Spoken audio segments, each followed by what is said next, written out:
ఇది ఎవరి చరిత్ర అంటే ఇశ్రాయేలు ప్రజల యొక్క చరిత్ర.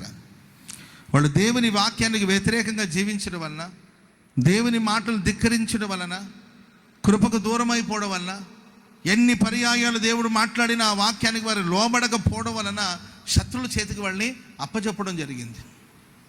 శత్రువుల చేతిలో వాళ్ళు నలిగిపోయారు. శత్రువులు వాళ్ళని వేధించారు, బాధించారు, శ్రమ పెట్టారు.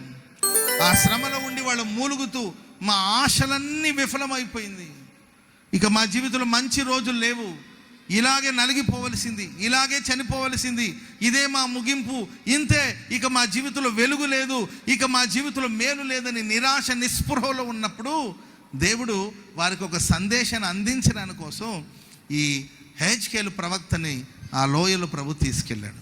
స్తోత్రం చెప్పండి అందరు గట్టిగా.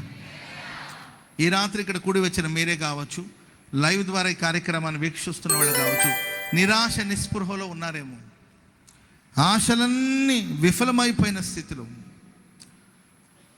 మంచి రోజు చూస్తామనే ఆశ లేని పరిస్థితిలో ఒకవేళ మీరు ఉన్నారేమో. దేవుడు సెలవిస్తున్నాడు, నిశ్చయముగా నా దేవుడు మిమ్మల్ని మహాసైన్యముగా నిలబెట్టబోతున్నాడు. చెప్పలు కూడా మొదలు గట్టిగా మహాసైన్యముగా, లెక్కింప శక్యము కానీ గొప్ప సైన్యముగా దేవుడు ఆ ఎముకలో ఆ లోయల్ని దేవుడు మహిమగా ప్రభు మార్చి మహాసైన్యముగా మార్చినట్లు వాక్యంలో మనం చూస్తూ ఉన్నాం.